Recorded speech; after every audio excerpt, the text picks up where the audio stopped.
Hey everybody, this is Alex Merced from alexmercedcoder.com, and in this video I want to talk about why you should become a developer in 2020. Why, even though people are always like, oh, is it too late? Is it too late? It's never too late. You always need more programmers, and what you program in is constantly changing, so you always need people who are, who know the new stuff. So there's always a need for training. But also, basically, there's a lot of things going on in the world. Basically, with the economy kind of taking the weird turns that it's taking, now's a good time to have sort of a future-proof job. Two, with the fear of diseases and things like that, the possibility for remote work or the openness that companies will have to allow you to work remotely is going to be a lot greater, because that basically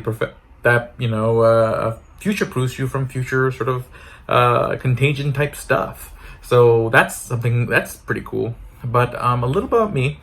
If you've been watching my YouTube channel, then you know that I like to talk about code and then teach you all the cool frameworks and languages and all that stuff. But a little bit about me, I was someone who only not that long ago was a corporate trainer in finance, not a coder, and I decided to change my life. And now I'm a full-time coder, so I have a full-time job where I develop software, and I also work as an instructor over there at General Assembly, the same place where I learned how to become a full stack developer. So I want to tell you a little bit about why I do recommend a bootcamp. Why do I particularly recommend General Assembly? Not just because I work there now, but also because the experience I had was great. But also tips I recommend on going in that path and things you should really consider. So first off, if you want to become a coder, first thing you want to do is dip your toes. And there are two things I want you to do to dip your toes. First, try out General Assembly's free Dash platform, which you can find at dash.generalassem.ly. Okay, I'll put it in the video description. But it allows you to kind of learn a lot of the basics of HTML, CSS, and JavaScript for free, get a real tangible feel for how it works, and kind of see if this is kind of the right fit for you, whether whether it feels good.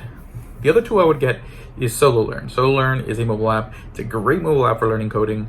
One of the things I did before I started my bootcamp is I literally got SoloLearn, I subscribed, and I did every of the courses they have in different languages.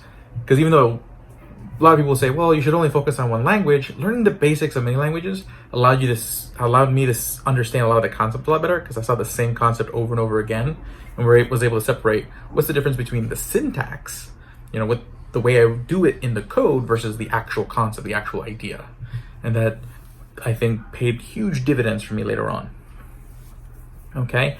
But if you do those two things, you're going to be in a much stronger spot to make that decision. You're gonna know what you're capable of a lot better.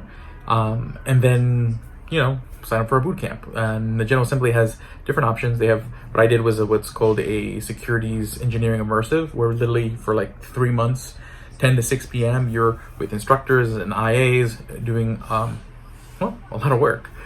Or there's evening courses, so that way you can still work during the day. That goes off a little bit longer. I think it's more like a 6-month time period. But basically you can learn when it moves at a slower pace, because you're not expected to do so much in one day.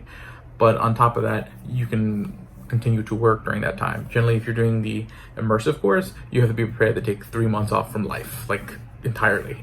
It's intense. But the great thing about the bootcamp is not only the ability to learn to code. A lot of people say, well, I could just teach myself how to code.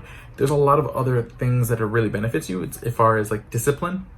One of the things that really benefited me, because I had learned a lot before I did the bootcamp, but what really benefited me was that discipline of being able to set me up with exercises and forcing me to repeat a lot of the fundamental ideas. Instead of just me learning something and moving on, I would have to do the same thing over and over again, write functions over and over again, write classes over and over again, to the point where my understanding of it was really solid and really strong.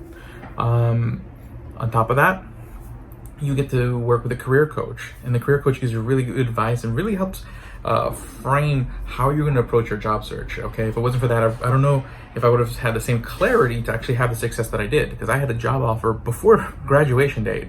Not necessarily the same outcome that everyone has, but it was an outcome because of the resources I had available to me, partly because of the work I did before, and a huge part due to having the access to a career coach, to the discipline and everything I learned while I was a student at General Assembly.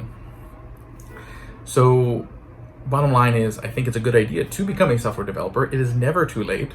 There are things you can do to kind of dip your toes to see if this is the right move for you.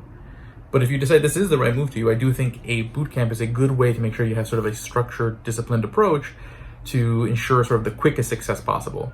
You're talking about a difference between being able to make this career switch over, a 6-month period versus multiple years of trying, when you're on your own, trying to build the right portfolio, build the right level of skill, and not having necessarily the same kind of focus and direction in doing so than you could when you have a team who's kind of done it with many people before and consistently, as it has been with General Assembly. So I just thought I'd share that because I know a lot of people have this question, and there's a lot of people who are really negative on boot camps to sell their own products.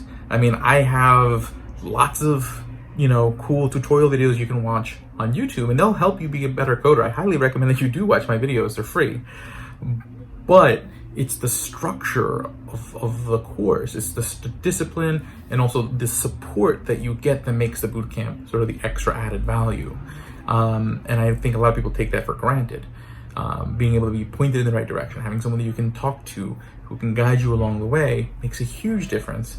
And then also people who will make sure that you're doing things the right way and put you back on track when you try to go off track is also really cool. So those are my thoughts on becoming a developer in 2020 as someone who's been a student, been an instructor, been a developer, been on all ends. And hopefully you guys enjoy this advice. Share your experience in the comments, share your thoughts, ask questions, and I'll talk to you guys all later. Ciao.